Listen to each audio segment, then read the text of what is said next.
Assalamualaikum, kembali lagi di Ben Hidayat Al-Fatihmat. Jadi malam ini aku mau share sama kalian tentang 4 kesalahan fatal para pebisnis. Nah, mau tahu nggak nih 4 kesalahan tersebut apa saja? Ya, satu diantaranya adalah terlalu terburu-buru merekrut karyawan. Yang pertama, terlalu terburu-buru merekrut karyawan karena merasa diri ini pengusaha, lalu membutuhkan tim kayak gitu ya, baru buka tiba-tiba langsung ingin rekrut karyawan. Nah, di sini menurut saya kurang tepat karena bisnis itu tergantung tentang mindset si ownernya, bagaimana owner itu memahami tentang bisnisnya. Jadi terlalu terburu-buru menggunakan karyawan itu adalah hal yang cukup riskan ya. Bukan berarti pasti gagal, enggak, cuman cukup riskan karena kita belum tahu cash flow-nya seperti apa, kita belum tahu aliran uangnya seperti apa, produk yang paling laris apa, kendalanya apa, plus minusnya apa, kita di lapangan nggak tahu. Maka dari itu sebaiknya jangan terburu-buru berharap otomatisasi atau autopilot bisnis kalian. Sebaiknya kalian harus benar-benar terjun memahami kondisi-kondisi yang ada, karena kendalanya apa aja itu harus kalian pahami. Karena mencari karyawan sendiri bukanlah hal yang gampang, sangat riskan, sangat bahaya jika kalian nggak mengenal siapa partner Anda berbisnis ini, termasuk karyawan tersebut ya. Saya sudah berkali-kali berganti-ganti karyawan dan berbagai macam tipe karyawan yang sudah saya pahami bagaimana mensiasatinya, lalu banyak sekali pengalaman-pengalaman yang sebenarnya pengen saya share juga kayaknya. Kedua yaitu terlalu terburu-buru ingin autopilot, ingin bisnisnya langsung sistematisasi gitu ya. Jadi intinya para owner tersebut menginginkan bisnisnya bisa berjalan tanpa dirinya, meskipun dirinya nggak ada di situ, bisnis tersebut bisa berjalan. Nah, itu sangat rawan bagi para pemula karena memang yang seperti saya sampaikan tadi, pemula wajib memahami kendala apa saja yang ada di lapangan supaya kita tahu bagaimana mengatasi masalah tersebut gitu ya. Lalu terburu-buru untuk sistemasi atau pengen autopilot. Jadi nggak salah ketika kita ingin bisnis kita memang cepat gitu, autopilot tanpa kita bisa jalan sendiri, lepaskan ke tim jalan, kita ambil uangnya tiap bulan. Nah, itu nggak salah sebenarnya, cuman terlalu terburu-buru juga tidak bagus. Karena apa? Kita belum tahu seperti apa per bulannya, omsetnya berapa, profitnya berapa, terus cash flow-nya seperti apa, kendalanya apa aja, kita belum tahu. Maka dari itu sebaiknya gunakan, nggak apa-apa, gunakan software pendukung agar nanti ketika sistemasi menjadi semakin mudah gitu ya.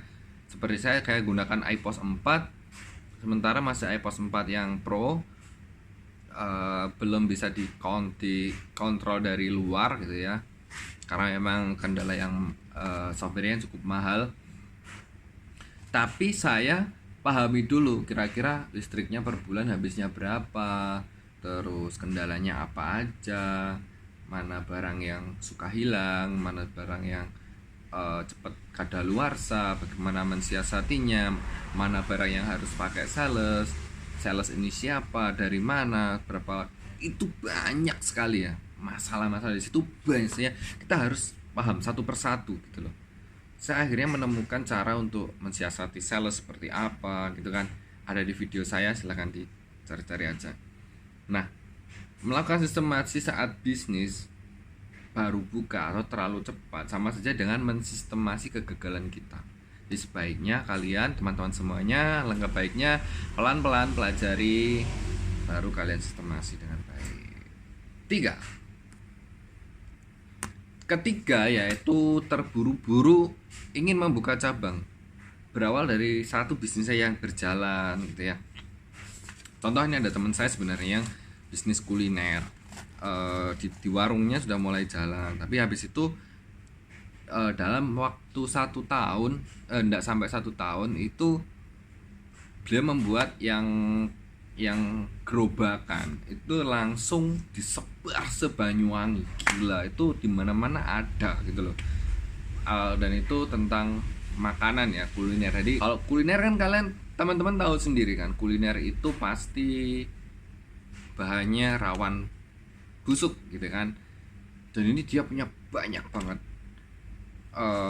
Ya memang bisa dibilang kalau bisnisnya sudah bercabang-cabang itu menjadi sebuah promosi juga sih sebenarnya, jadi omongan di media, jadi omongan di Facebook, di Instagram, lalu jadi intinya orang semakin kenal, semakin tapi itu semua tidak menjamin karena dalam 1 tahun tersebut, gebrakan tersebut hanya berlaku hanya 1-2 bulan. Setelah itu hanya dari, saya nggak tahu ya sebenarnya waktu itu, kalau nggak salah ada sekitar 20 cabangan, mungkin lebih, saya nggak tahu.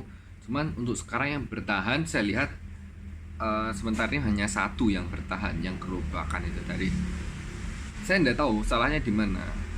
Kalau kita lihat kan seperti ini sebuah prestasi ya, ketika beliau mampu membuat cabang yang sangat banyak, tapi ya itu tadi terlalu terburu-buru membuka cabang yang teramat banyak. Itu beresiko untuk kita karena setelah kita pelajari tersebut memang ada banyak kendala gitu ya, kendala biaya sewa tempat, terus bahan baku yang tiba-tiba naik, tiba-tiba turun, bahan baku yang naiknya secara drastis seperti cabai gitu ya. Itu sedangkan harga di pasar kita nggak mungkin kita naikkan seperti harga cabai naik 100.000, nggak mungkin kita jualan mie pedas atau mie ayam pedas tiba-tiba kita up mie ayamnya jadi seporsinya 20.000 karena cabainya mahal, nggak mungkin juga kayak gitu loh. Nah, banyak sekali kendala-kendala tersebut. Jadi kecepatan itu sebenarnya itu membunuh ya. Jadi lebih baik kita mengandalkan endurance atau daya tahan. Apa itu daya tahan? Yaitu kesabaran tadi. Coba sabar dulu, pahami apa kendalanya, apa yang jadi nilai plusnya, gali terus nilai plus-plus tersebut. Lalu untuk minusnya bagaimana kita menanggulanginya. Nah, itu yang harus kita pikirkan untuk mensistemasi, termasuk untuk sebelum kita membuka cabang. Nah, itu daya tahan itu lebih krusial, lebih patut kita pikirkan matang-matang ketimbang kecepatan kita membuka cabang. Oke, sekarang keempat. Masalah keempat yaitu masalah semua orang ingin cepat kaya. Termasuk saya sih, saya juga ingin cepat kaya ya, manusiawi lah ya. Siapa yang nggak ingin cepat kaya? Tapi perasaan seperti ini jika kita tidak mengelolanya dengan baik, maka akan beresiko bagi kita. Perasaan tersebut merupakan aktivitas untuk mencari harta dan kekayaan. Namun bila keinginan tersebut menggebu-gebu tanpa adanya kesabaran kesabaran akan menjadi dampak buruk. Saat bisnis mengalami masa paceklik, contohnya kita jadi nggak sabar, daya tahan tubuh melemah, daya tahan saing melemah. Jadi banyak orang-orang berpikiran di luar sana, orang-orang tuh sukses tanpa ada proses yang panjang. Itu salah. Contoh ini aja, banyak orang mengira kesuksesan saya datangnya tiba-tiba, padahal saya meraihnya sedikit demi sedikit, hari demi hari selama 30 tahun. Siapa? Roy Kroc, yaitu founder atau pemilik dari McDonald. Sekelas McDonald cuy, 30 tahun loh.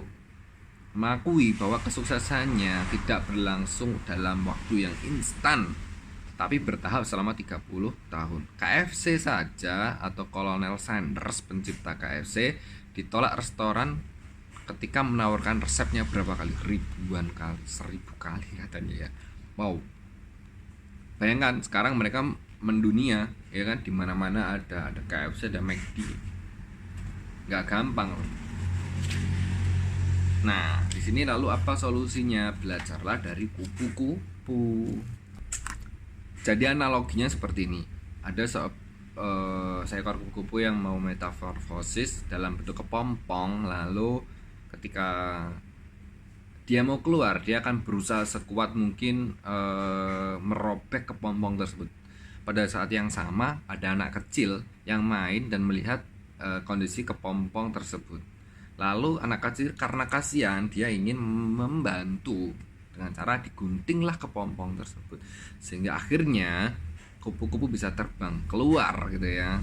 Enggak terbang, intinya kupu-kupu tersebut bisa keluar. Nah, tetapi bukan malah bisa terbang, kupu-kupu tersebut malah jadi nggak bisa terbang. Kenapa? Karena si anak kecil tadi berharap dengan cara yang instan, kupu-kupu tersebut bisa meraih kesuksesannya, yaitu terbang dengan sayap yang cantik.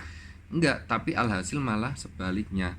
Otot-otot yang harusnya terbentuk saat keluar dari kepompong tersebut malah lemah dan tidak membuatnya menjadi berkembang. Nah, sama seperti bisnis, saat kita memotong jalannya di tengah-tengah, jadi banyak sekali bagian-bagian yang rapuh yang seharusnya membantu kita untuk bertahan di masa-masa yang akan datang ini, itu membuat kita rapuh dan tidak pasti, sehingga bisnis kita nggak kuat dan nggak bisa secantik kupu-kupu.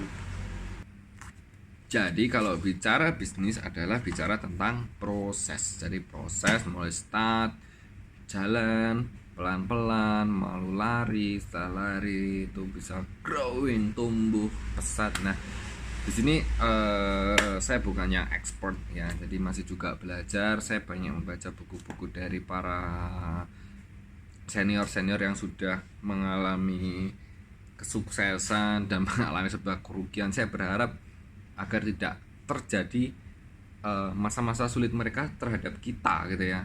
Saya berharap mendengarkan banyak pengalaman dari mereka agar tidak mengulangi kesalahan mereka. Nah, tujuan saya membuat video ini juga seperti itu. Semoga bisa memberikan manfaat buat teman-teman semuanya, agar kesalahan-kesalahan para pebisnis di masa lalu itu bisa kita tanggulangi, dan bukan kita tanggulangi, kita minimalisir agar tidak terjadi di bisnis kita. Oke, saya Ben Hidayat pamit undur diri. Assalamualaikum warahmatullahi wabarakatuh.